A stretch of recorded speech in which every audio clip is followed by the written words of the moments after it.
Rete 2000 Web vi invita all'ascolto di Autori e Letture, uno spazio di informazione culturale con interviste e approfondimenti letterari sugli autori delle edizioni 03. Presenta Gianfranco Iovino.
Gianfranco Iovino, che salutiamo, ma insomma durante la stagione estiva sappiamo tutti che ci sono momenti di pausa, di vacanza, di relax per tutti, e dunque Edizione 03 oggi è qui con noi con degli amici che sono uno al telefono, la signora Brentan, e Alessandro Fontana, che invece è il collaboratore di Edizione 03, che oggi è presente in nome, in voce, in autorizzazione ufficiale da parte degli editori Edizioni 03 presenti. Buongiorno Alessandro. Buongiorno a te, buongiorno a tutti. E buongiorno anche alla signora Annalisa. Buongiorno signora Brentano. Buongiorno, benvenuta. Ci sente benissimo, grazie, deve essere un posto veramente felice dove abita lei, perché c'è pure una buona ricezione telefonica, un buon collegamento. Ne siamo molto felici, così la sentiamo bene. Allora, mia mamma diceva, bel titolo che mi fa venire in mente le nonne, le mamme, le nostre famiglie, come vuole che cominciamo a parlare di questa bellissima cosa che ho in mano, questo bellissimo libro. Intanto magari facciamo che lei si presenta. Chi è Annalisa Brentan? Certo, grazie. Allora, io sono una donna socievole, dinamica, e praticamente sono dotata di fantasia e creatività. Amo l'arte culinaria in tutte le sue sfumature, mi piace recitare, amo le nostre radici, il passato, tutto quello che è stato dei nostri avi, la nostra storia e quello che di bello ci offre la vita. Bellissima descrizione di una donna positiva, mi sembra questa. Sì, molto. Fa piacere che sia con noi in queste buone vibrazioni di Rete 2000, che sono altrettanto positive e felici di accoglierla. Allora, adesso ci racconta del suo libro? Sì, il mio libro è un'opera nata da un'idea che avevo in testa, ma soprattutto da un grande desiderio che veniva dal cuore. Volevo mettere insieme, fare qualcosa. Praticamente mia mamma, da quando io ero bambina, l'ho sempre sentita con i proverbi, hanno fatto parte della sua vita, e così ho iniziato questa avventura e sono riuscita a fare questo libro. È un libro di quasi 300 pagine con 36 gruppi di proverbi. Inoltre ci sono poesie e filastrocche, tutto tradotto in italiano. Ho fatto la traduzione. Complimenti. Questa è non è facile, perché poi quando a noi sembra che tutti ci capiscano quando parliamo in dialetto veneto, in realtà ci sono delle parole ostiche per chi non è veneto, insomma. Sì, scusi, volevo finire, certo. Precisare un'altra cosa, e poi per i proverbi ci sono anche la morale, quello che ci vogliono dire, perché queste perle di saggezza hanno sempre qualcosa da insegnare. Allora ho fatto la morale per i proverbi. Tra l'altro, signora Annalisa, in prefazione lei rimarca una verità molto importante. Sì, praticamente per fare un proverbio ci vuole 100 anni. Quindi per fare un proverbio ci vogliono 100 anni. I proverbi non sono stati improvvisati, sicuramente saranno stati pensati molto molto a lungo. Anche se hanno moltissimi anni, sono una grande realtà ancora attuale, sono validi per il nostro quotidiano. Ecco, lei ha rimarcato l'importanza e il valore dei proverbi, la loro attualità. Potrebbe spiegarci cosa sono i proverbi? Sì, i proverbi sono filosofia popolare, sapienza millenaria, patrimonio plurisecolare, sono massime, modi di dire, anche battute spiritose. Sono legati a qualsiasi argomento e a svariate realtà. Sono un grande patrimonio che si tramanda da secoli, di solito da padre in figlio, nel mio caso da madre in figlia. Una figlia molto attenta. Ecco, Sì. e nel suo libro sono elencati in ordine alfabetico, giusto? Sì, giusto, giustissimo. Ho voluto raccogliere questi proverbi e scriverli in ordine alfabetico per gruppi. Ogni gruppo ha una, io la chiamo, tra virgolette, una mini copertina con un disegno, un'illustrazione dei tempi andati, praticamente inerente all'argomento che tratta, in ordine alfabetico, quindi abbiamo abbigliamento, allegria, amicizia, amore e tanti altri. Troviamo le donne, sicuramente non mancano gli uomini, c'è l'argomento del cibo, del bere, l'osteria, il vino, i difetti, i contadini, abbiamo il tempo cronologico, il tempo meteorologico, i soldi, la religione, il gioco, i mestieri, ne abbiamo finché vogliamo, c'è da sbizzarrirsi, 36 gruppi, quindi ce n'è per tutte le tasche, per tutte i gusti, diciamo così. Certo, Ecco. tra l'altro sfogliando il libro abbiamo potuto apprezzare delle bellissime illustrazioni. Sono sempre sue queste illustrazioni? No, le illustrazioni non sono mie, non sono opera mia, sono state curate da mia nipote, Giulia Menti. Lei ha sempre avuto una grande predisposizione per il disegno fin dalla tenera età. Quindi ho pensato chi meglio di lei poteva illustrare quest'opera e oltre ai disegni all'interno del libro anche la copertina è sua. Tra l'altro bellissima anche la copertina. Sì, la copertina prende molto modestamente, mi dicono che prende. Sì, evoca direttamente lei, la raccontiamo un po' agli amici, la facciamo vedere, visto che poi andrà tutto recuperato anche nel podcast di Rete 2000, ma anche in quello di Edizione 03, per cui facciamo rivedere la copertina di questo bel libro, Mamma diceva. Come continuiamo? Alessandro? No, volevo chiedere qual era il proverbio in particolare a cui è più legato, uno che le piace evocare, magari in una serata tra amici. Allora, li amo tutti i proverbi, ma quello che sento più mio è questo. Lodate sesta che te ne ha un bel manego. La traduzione è lodati cesta che hai un bel manico. Perché questo? Perché mia mamma me lo diceva quando ero ragazza, quando mi complimentavo, oppure qualcuno mi complimentava. Praticamente il significato è che non bisogna adularsi, voleva farmi stare con i piedi per terra, non voleva che mi montassi la testa.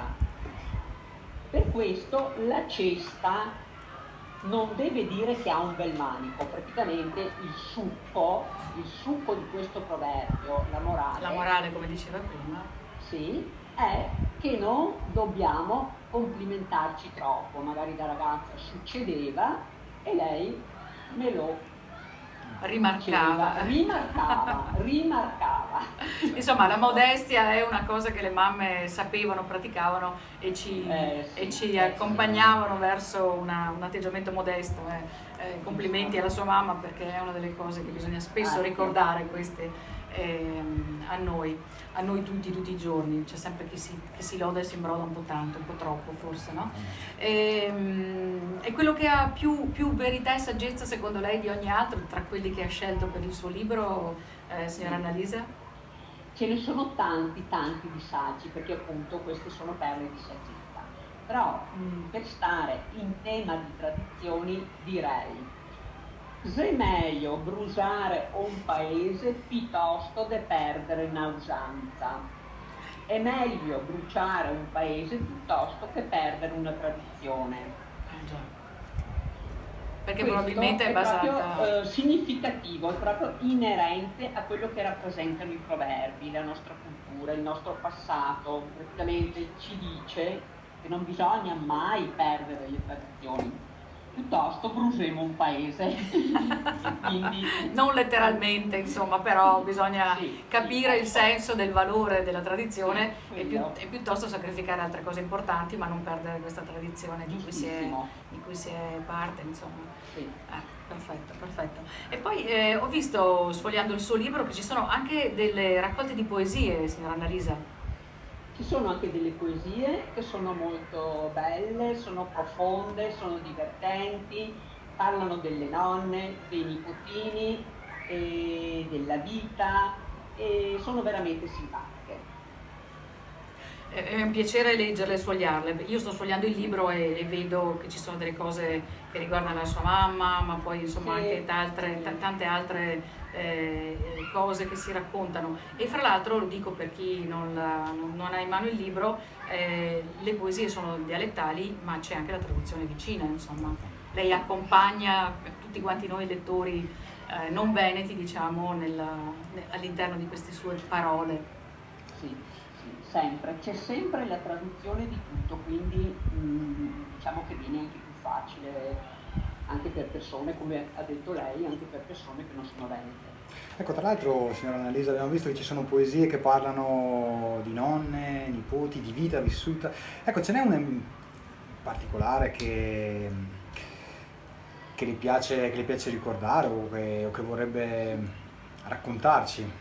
Sì, allora, a me piacciono tanto quelle che parlano appunto delle nonne con i nipotini, dei bambini, però vi vorrei citare una che parla della vita, parla delle persone, del mondo, e si intitola Una gabbia de matti. Se mi permettete, vado avanti con questa gabbia di matti. Siamo qui ad ascoltarla. Grazie. E il mondo, deserto, guardando pulito, è come un gobo, se storto e se dritto. Ben se si osserva, parole e fatti, e il mondo se proprio una gabbia de matti. Sto qua, per esempio, se crede un gran uomo, e invece sapemo che è un po' rotomo. Quest'altra se stima la donna più bella, e invece gli dice una musa da sela. Sta qua la se fintona e l'altra busiera, la tissia se siora, ma la se massa avara. Vedi la gigia, la sena grantosa, ma la galso difetto, la se massa nervosa. Quel che se uniti vorria smaridarse, invece chi altri vorria accompagnarse. E qua l'avvocato invide il nodaro. Se uno fa il sarto, gli piace scarparo. St'altro se vanta un gran socialista, ma in casa e con tutti se mostra egoista. Sostien il signor Bepi che sei un liberale, ma tutti il tien sotto trattandoli male. E lì che il signor che prega il Signore, al can non gli dà un osso, ma neanche se muore. Un anno, go visto da me, un matrimonio. e so che la Tosa la era un demonio, eppure tre quarti de meso paese scrivea che una santa saria la sposetta. Sempronio da vivo gliene fate tante e tutti diceva che l'era un birbante. Adesso l'è morto, ma sora il canto che si è proprio scritto che l'era un gran santo.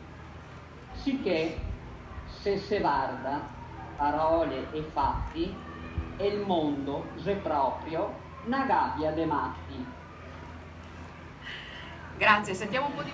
Allora, torniamo dalle nostre parti con la musica, salutiamo Elvis Presley che ci ha fatto compagnia in attesa di tornare a collegarci a parlare con la signora Annalisa Brentan che ci sta parlando, grazie all'edizione 03, di Me Mama Diseva, e il suo libro, il suo nuovo libro di cui stiamo parlando stamattina. Allora, qua mi si dice, signora Annalisa, che lei è anche una cuoca e ama mangiare, soprattutto preparare cose da mangiare con arte anche, si esprime in modo particolare.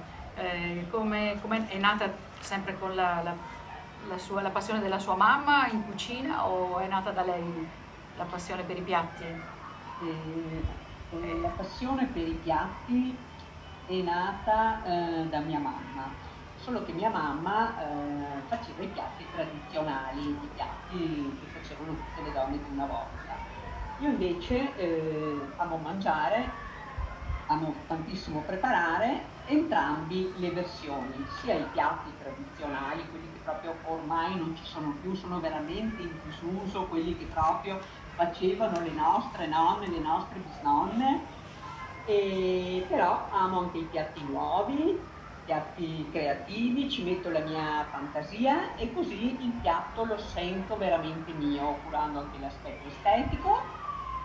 E ripeto, senza nulla togliere a quelli in disuso che sono ancora molto buoni e molto validi, ed entrambi le versioni mi danno sempre grande soddisfazione.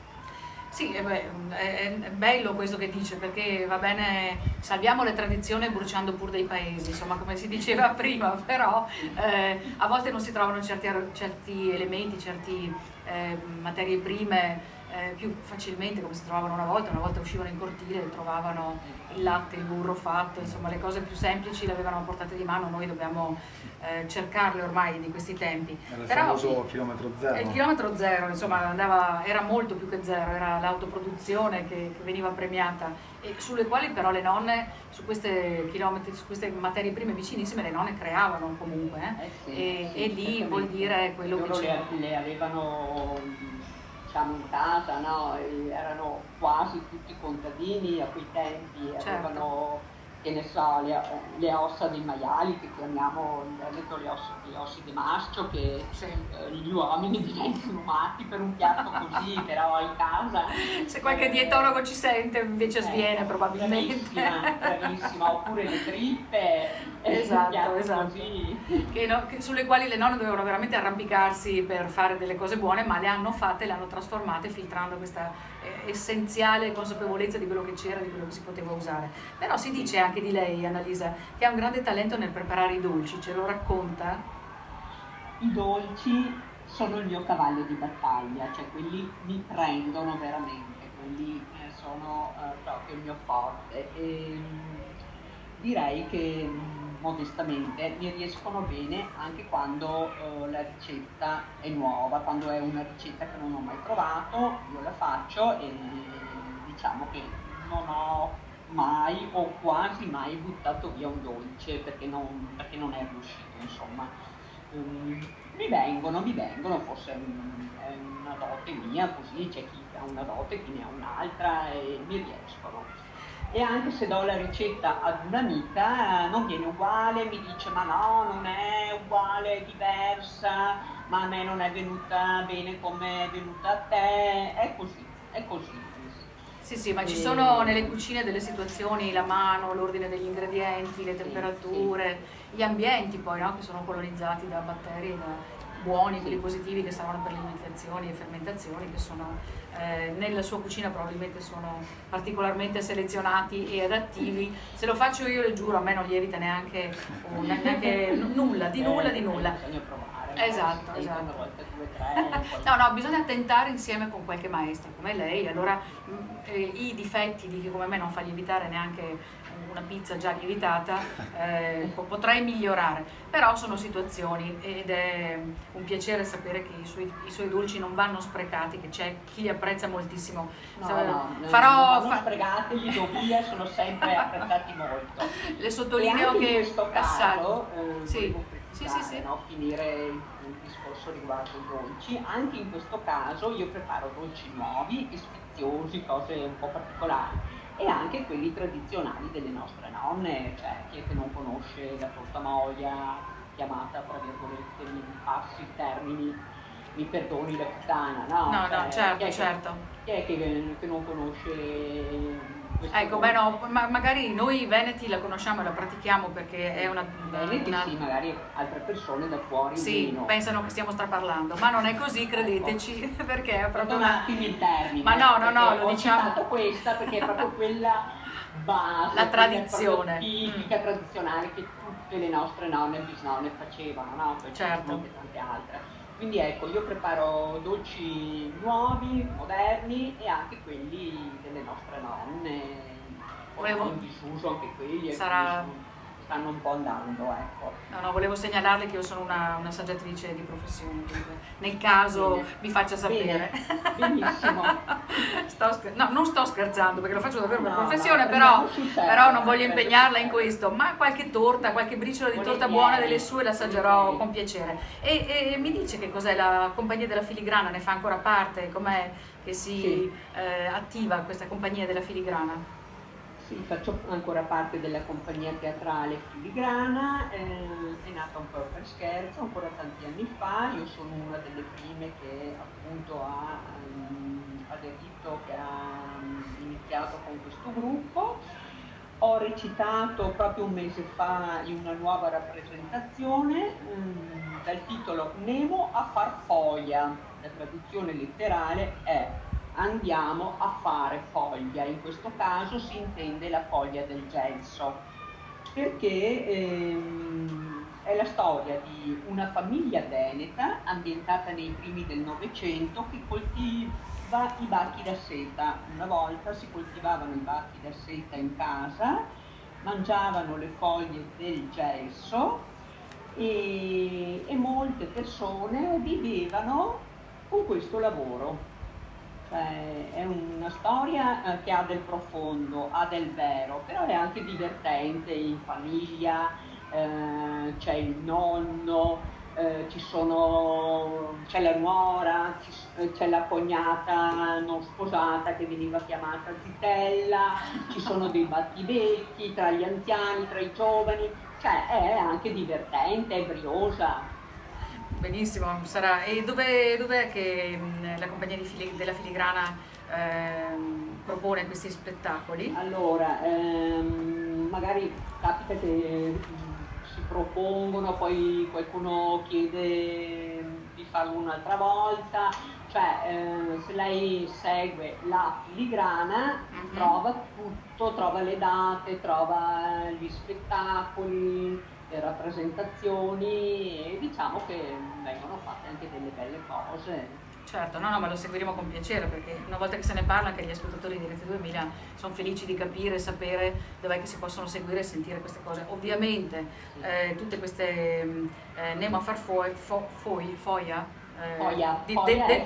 Sì, certo, ed è in dialetto, che sì, però va capito in dialetto. Sono anche in italiano. Non c'è una traduzione simultanea come c'è nel suo libro, per cui bisogna essere un po' accompagnati da un veneto che possa accompagnare la traduzione simultaneamente. Vero. Però insomma si capiscono, noi siamo convinti, ribadisco, noi veneti siamo convintissimi che ci si capisca in giro per il mondo, insomma non è una difficoltà, anzi è comunque un invito ad andare ad imparare la lingua veneta, anche i dettagli della lingua veneta che voi sicuramente esprimete nella filigrana. Alessandro, a te la voce un po'. Ecco, signora Annalisa, l'esperienza con Edizioni 03 che ci permette di essere presenti con i microfoni di Rete 2000 ci dà lo spunto per chiederle qual è il suo commento, diciamo, al lavoro svolto dall'editore in questi mesi di Per collaborazione. quanto mi riguarda, mi sono trovata bene con Edizioni 03. Posso dire che sono dei professionisti che svolgono bene il loro lavoro e potrei consigliare a chiunque di collaborare con Edizioni 03. Li ringrazio, auguro loro una buona continuazione e successo perché sono veramente delle brave persone. E perché dovremmo leggere Me mamma diceva? Innanzitutto perché è cultura. Io, perdonatemi che insisto, ma è cultura, è tradizione, è il nostro mondo, sono le nostre radici. Quindi direi perché è cultura. Poi perché i proverbi sono come le ciliegie, uno tira l'altro. A detta di chi lo ha letto, non ti fermeresti più perché hai voglia di continuare, di andare avanti, ti prendono e vorresti leggerlo tutto d'un fiato. Inoltre ci sono molti proverbi mai sentiti, diversi dai comuni proverbi che siamo abituati a sentire. E poi direi che ce ne sono di divertenti che fanno ridere e non fa mai male fare una risata. E poi quelli saggi che sono lezioni di vita e che fanno riflettere, fanno pensare. Quindi direi che dovrebbe essere letto e apprezzato, valorizzato anche dai giovani, perché sono loro che devono portare avanti questo patrimonio. Non devono morire, i proverbi non devono morire. E concludo dicendo che io sono felice per aver contribuito a tramandare quello che ci hanno lasciato i nostri antenati.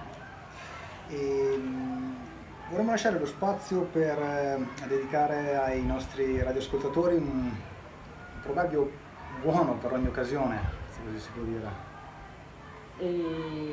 Diciamo che io lascio ai nostri radioascoltatori questo simpatico proverbio che non fa mai male e si collega con quello che abbiamo detto prima. Mangiando ben e con tanta gente si rinforza il corpo e anche la mente. Facciamo la traduzione: mangiando bene e con tanta gente si rinforza il corpo e anche la mente. Lo ribadiamo, questo è un messaggio, grazie per averlo. Sì, va sempre ribadito. Questo secondo me è un messaggio un proverbio che dovremmo scrivere sulle nostre porte delle cucine. La cucina di ogni casa dovrebbe avere questa scritta da qualche parte per ricordarla ai piccoli, ai grandi e a tutti quanti. Alessandro, a te la parola. Tra l'altro notavo, non so se sei d'accordo con me Antonella, che comunque un proverbio raccontato in dialetto ho sempre dato l'impressione di essere più incisivo, più efficace. Non so perché ho sempre avuto questa impressione sin da bambino. Un proverbio raccontato in veronese o in veneto, non so perché mi ha sempre più colpito, è molto più efficace che non raccontato in italiano. Non so se Annalisa, anche lei sia d'accordo, ma... Cosa dice Annalisa? Scusate, ma non si sente più bene? Sì, proviamo ad alzare un po' la sua ricezione. Diceva Alessandro che sembra quasi che i proverbi detti in dialetto siano più incisivi rispetto alla traduzione quasi. Sì, certo, certissimo, se sono detti in dialetto, per chi lo capisce naturalmente fanno un effetto diverso, prendono di più. Quello intende dire? Sì, certo. Sì. Probabilmente anche chi in lo... italiano, anche in italiano un proverbio si può dire anche in italiano, però la simpatia e il carisma che ha il proverbio dialettale è sempre più forte. E anche si immagina che la persona che lo dice, che lo racconta, che lo recita, abbia l'esperienza tale per poterlo dire non tanto come proverbio ma come proprio esperienza di vita, insomma. Sì. Ti consiglio e ascolta questo proverbio che ti possa indurre ad un comportamento adeguato, no? Come monito, come consiglio, come suggerimento. Giustissimo. Dà proprio l'idea di essere un un insegnamento che si tramanda proprio di generazione in generazione. Quindi... Peraltro Annalisa trovo molto interessante e molto utile che nel suo libro, Mia mamma diceva, lo ricordiamo, ci sia questa traduzione invece, Alessandro, perché spesso questi proverbi è vero che sono più incisivi in dialetto, ma valgono anche tradotti in italiano, cioè valgono per tutti, non solo per noi veneti, ci mancherebbe, però hanno un valore che si trasforma una volta riportate le parole in italiano corrente che tutti capiscono, vengono comunque, danno la possibilità di essere interpretati nel miglior modo possibile per diventare tesoro, no? Sì, allora faccio una piccola puntualizzazione. Io ho sempre letto libri in dialetto. Prima di scrivere il mio ho letto dei libri in dialetto, belli, bellissimi, però non ho mai visto la traduzione, non hanno fatto la traduzione e io ci ho tenuto a questo perché lo vedevo più completo, cioè lo vedevo un lavoro, diciamo così, che magari uno sa un po' il dialetto, un po' sì, un po' no, lo sa a metà e così almeno completi con la traduzione, ti aiuta un po'. Ecco, e sono stata contenta del lavoro che ho fatto, visto che è stato molto apprezzato, è piaciuto molto, tanta soddisfazione, tantissima, che non pensavo e quindi dico bene a mia mamma di sempre. Ma la sua mamma che cosa ha detto del suo libro quando l'ha visto? Mia mamma purtroppo non c'è più, mia mamma ci picchia, mi scuso di averlo chiesto perché vedo che problema. non è segnato. La salutiamo. Mia mamma è mancata nel 2016 ed è stato da lì che ho cominciato a pensare di fare qualcosa. E per fortuna, prima, quando mia mamma era in vita, io ho iniziato a riportare questi proverbi, a scriverli, perché con il tempo sicuramente li avrei dimenticati. Magari quelli più comuni, quelli che diceva più spesso, me li ricorderò sempre e quelli non sarebbero sfuggiti. Ma magari quelli che diceva raramente, quelli meno comuni, quelli che non sentiamo, sicuramente mi sfuggivano e ho iniziato a scriverli e dicevo mamma fermati che li scrivo e era anche orgogliosa, era anche contenta. Dunque sarebbe stata contentissima insomma di vedere il lavoro eseguito. Io l'ho scritto anche nella prefazione, questo libro è un regalo che io ho fatto a lei, è un regalo, l'ho fatto innanzitutto per lei e poi, come ho già detto, per portare avanti questo patrimonio, però ho fatto per farmi un regalo. Cioè, sarebbe stata sicuramente felicissima. Però Annalisa, guardi che è un regalo un po' per tutti noi. Adesso noi veneti forse ci arriviamo prima, ci entriamo immediatamente nello spirito di questo suo libro, però credo che rimanga un regalo grazie allo spunto che la sua mamma e la sua famiglia le ha dato, però anche per noi che siamo ancora qua, io lo vedo la prima volta, mi scuso appunto di non aver ricordato di non essere arrivata alle parole della biografia in cui diceva esattamente che la sua mamma è mancata nel novembre 2016, ma sono stata talmente incuriosita e attratta da tutti questi proverbi che riempiono ben 200 e passa pagine, 270 e più pagine, è veramente intrigante, simpatico, agile, sia per noi che abbiamo una certa età, che siamo diversamente giovani, come dice sempre il mio regista preferito, ma anche per i ragazzi, come diceva lei, perché instillare un po' di saggezza e un po' di umiltà, di semplicità e come si dice, imparare a non imbrodarsi, ma imparare un po' di saggezza e praticarla attraverso le sue parole, le sue righe, il suo libro, sarà un piacere suggerirlo e ricordarlo. Volevo ringraziarla davvero a nome di Rete 2000. E io ringrazio voi che mi avete dato la possibilità di fare questa bellissima intervista, che è stata una bellissima chiacchierata, e conto che il mio libro venga letto, visto che lei ha detto che è felicità anche per voi, leggerlo e lo divulgheremo, ma tanto fa anche Edizione 03 che vede, si preoccupa di farlo conoscere, e noi siamo a fianco di Edizione 03 per questa missione che ci piace sempre di più, perché così conosciamo non solo il libro in sé e tutte le cose interessanti che un libro può portare alla nostra quotidianità, ma anche conosciamo le persone che ci sono dietro tante parole. E vorrei ricordare anche che sarà un piacere ricordarlo e suggerirlo, perché questa è anche una lettura estiva, diciamo fra virgolette, senza togliere nulla all'importanza di conoscere i proverbi, ma è una lettura che scorre via, esatto, che non ha, anche se per non caso... è un libro pesante, impegnativo, che certo. mettere con il cervello in grande concentrazione. Sì. È un divertimento, diciamo così. Esattamente. Si potrebbe quasi suggerire una pillola.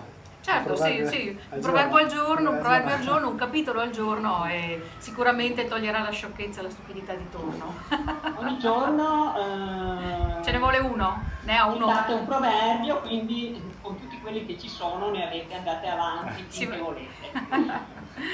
Bella idea. Molte grazie ad Annalisa Brentan, che ha scritto e ha raccolto in questa Mia mamma diceva una serie di proverbi, di filastrocche, di poesie, di esperienze di vita, e poi la ritroveremo anche alla Filigrana, cercando, ci sono pagine web o siti o pagine social di Filigrana dove possiamo rintracciare quello che fa la vostra compagnia teatrale? Sì, basta che andate compagnia teatrale La Filigrana e trovate tutto. Benissimo. Invece sul sito Edizione 03 troverete tutti i dati per poter acquistare il libro, per poter rintracciare, vedere un po' in anteprima. Certo, e ci poi... sarà anche la possibilità di rivedere l'intervista integrale. Fantastico.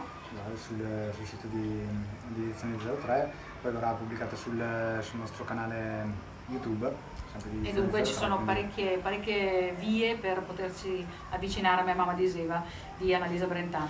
La ringraziamo molto Annalisa, buona giornata, buon weekend che sta arrivando, se ne ha degli altri sotto mano non li perda mai, li raccolga sempre i proverbi che sono veramente un patrimonio.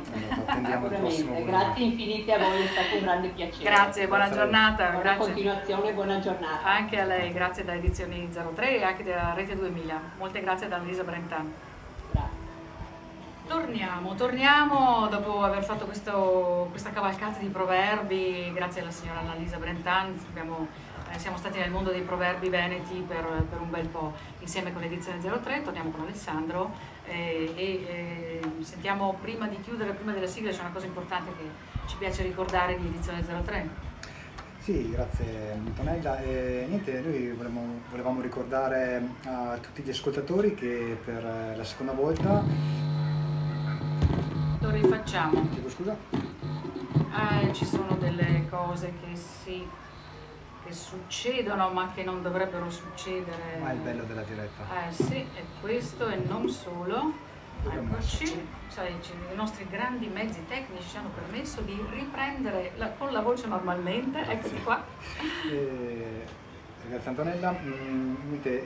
Come artifices volevamo ricordare a tutti gli ascoltatori che per la seconda volta nella città di Verona presentiamo il premio letterario dal titolo Oggi e domani, un nuovo inizio, un premio rivolto a tutta la produzione di opere letterarie inedite nell'ambito delle categorie narrativa, saggistica, poesia, racconti e opere dedicate a Verona e al Veneto, presentate in lingua italiana.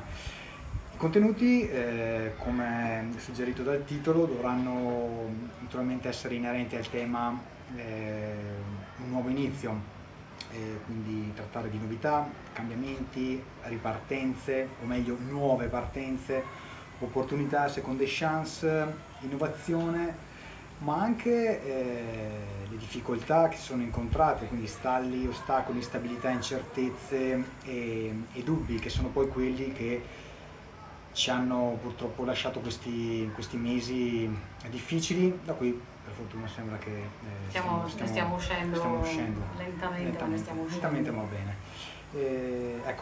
Al premio possono partecipare tutti gli autori che abbiano compiuto naturalmente 18 anni di età alla scadenza del bando, che è stato posticipato al 25 giugno.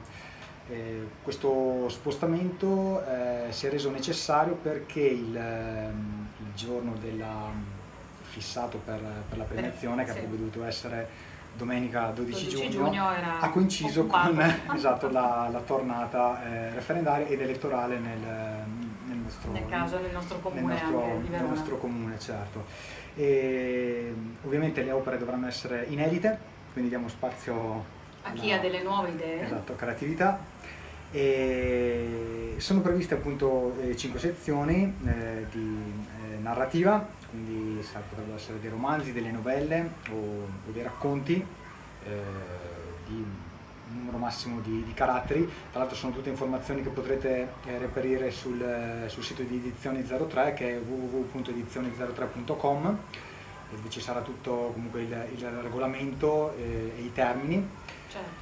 Poi ci sarà naturalmente la sezione di saggistica, quindi saranno opere a carattere scientifico, divulgativo, delle poesie, quindi componimenti poetici di massimo 40 versi, racconti antologici di 6.000 caratteri e le opere dedicate a Verona e al Veneto.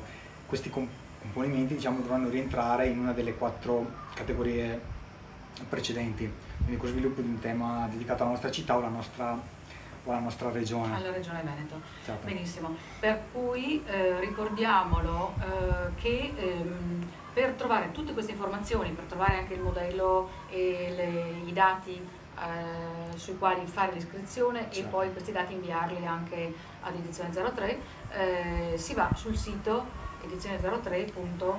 Ci sarà la possibilità appunto di scaricare tutta la documentazione, quindi regolamento, informativa, scheda di iscrizione e naturalmente reperire anche il premio che uno vincerà, se assolutamente conoscere l'entità e di quale sarà il premio dedicato. Adesso la premiazione, come dicevamo inizialmente prevista per il 12 giugno, slitterà alla seconda settimana di settembre, verosimilmente, ancora da concordare anche con il dottor Mauro Mazza, che è il direttore di giuria. Per chi non lo conoscesse, Mauro Mazza è stato direttore del TG1, certo, e del TG2, è un personaggio molto importante. Per cui insomma il direttore di giuria, con un direttore di giuria così importante, si cercherà di vincere tra questi temi chi ha prodotto la migliore. Certo, tra l'altro proprio la scelta del dottor Mauro Mazza va proprio nella direzione diciamo, di avere un prodotto di qualità.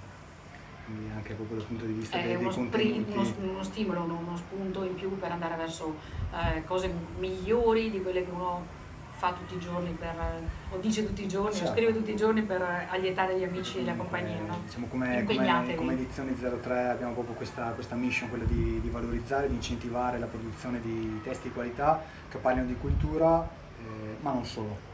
E questo è un piacere incontrarvi ogni 15 giorni nella trasmissione delle buone vibrazioni con Rete 2000. Bene, grazie molte Alessandro per questi approfondimenti di questa mattina, grazie a tutti quanti per essere stati con noi in questa rubrica. Diamo appuntamento appunto sul sito di edizione03.com e invece restate con noi, io con voi mi ritrovo per un'altra mezz'oretta di chiacchiere subito dopo la sigla.